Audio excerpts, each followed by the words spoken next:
Mr. Zelenka, I would like to address my first question to you. I understand that the Army Corps has been increasing its use of indefinite delivery, indefinite quantity, or IDIQ contracts rather than traditional sealed bids for construction work.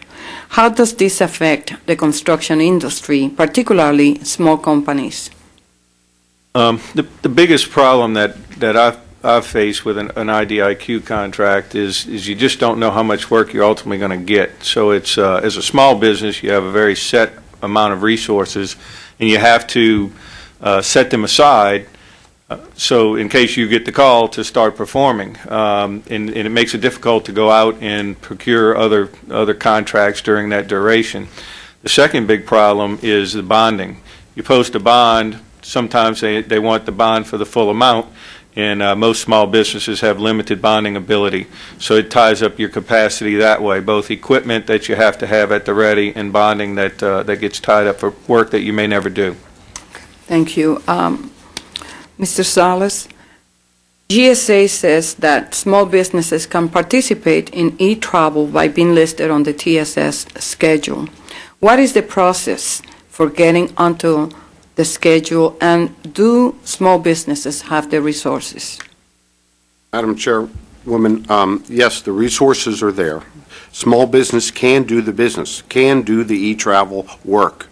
However, in our case, we only have two ways of doing travel for the government. One is either using one of the three corporations, and if you remember my testimony, I said that I'm doing work with one of them, so therefore 66% of my business is not there. I'm losing that business.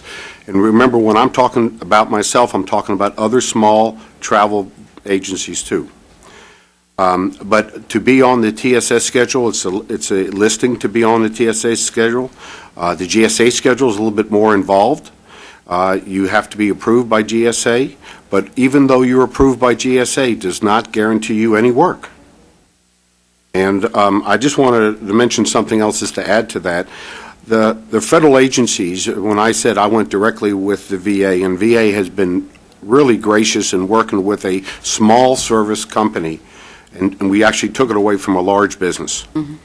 But I have in my hand here 40 letters that I wrote to the federal agencies, and out of the 40 agency letters that I sent, only 4 replies, and that's shameful. And I believe that the contracting officers of these agencies, there's not enough teeth, there's not responsibility, there's no consequences in their actions.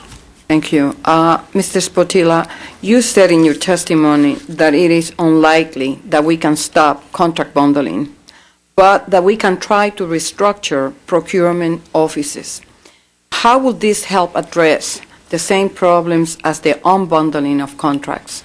I think in part the reason that contracts are being bundled and aggregated is that procurement offices are left with a workload that they can't handle, and they're afraid that they won't get the contracting dollars out the door, and they'll be criticized for that. So if we improve their processes so that they are more productive, and that's what would happen, it takes some of the pressure off of procurement officers who may in fact have good intentions. And then when they are pushed to try to create more small business opportunities, they have some capability of doing it. Now, additional staffing would help as well. Better training would have. Anything that improves productivity.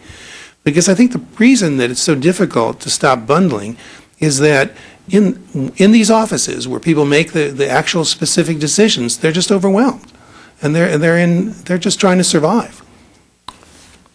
So, given the fact that the Small Business Administration budget has been consistently cut, and the fact that they impose a cap of 60 contracting officers, procurement officers, doesn't help. Well, I mean, those are negative steps, clearly, and I think that we have to make certain that our actions align with our words. It's not enough to say we believe, the SBA believes, government believes that small business procurement needs should be addressed. We actually have to do something about that, and I think that there has been a disconnect at times. Mr. Leeser, the office products industry is having a problem with small business pass-throughs, as you mentioned in your testimony. And so I would like to ask you, are there any current cases where this type of relationships has been investigated? Yes, Madam Chair, there is one particular case that we've documented in our Appendix 2, a company headquartered in Colorado called Phazon, that was judged by an SBA ruling out in California to be other than small. So that case is documented.